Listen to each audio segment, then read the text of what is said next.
బస్తాలకు రాబట్టి ఇద్దరమ్మలో ఒక్క పిండి బస్తా దొరుకుతలేదు. మాకు ఇన్ని రోజులు కేసీఆర్లో ఉన్నప్పుడు మాకు ఈ బస్తాలకు తెలియదు, లైన్కు లేవు. ఇక ఇట్లా ఆయన వచ్చి ఆయన గెలిచి ఇంకా ఆడోళ్ళకు ఇట్లా గోస పుచ్చుకుంటాడు. ఏమన్నంటే బస్సులు పిరిబడ బస్సులు పావడం పెడితేంది పెట్టకుంటే, ఆ బస్సులు పెడితేంది పెట్టకుంటే 3 పైసలు 3 రూపాయల బస్సు 3 రూపాయల బస్సు కిరాయికి నువ్వు రోజు ₹1 కోటి పడగొట్టి రైతులకు 2 లక్షల మాఫీ అన్నావు. 2 లక్షల మాఫీ చేయలేదు.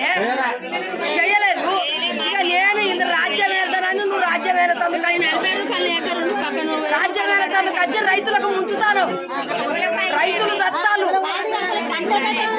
మేము పంట పెట్టకుంటే మేము పొలం పండకుంటే నువ్వు ఏం తింటావు? నువ్వు ఎక్కడికి తింటావు? నువ్వు రైతులకు ఏం పెడతావు? మేము అర్ర కష్టపడతాను, మన్ను బుక్కి మన్ను కక్కుతాను.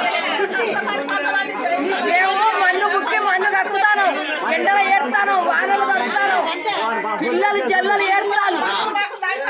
ఒక్కరికొక్కరు అన్నం దొరుకుతలేదు. దేని కొరకు తింటారా? పవిత్రం ఎక్కింది. చాతగాను ఉండాలి పక్కకుంటూ, ఇప్పటికైనా పక్కకుంటూ.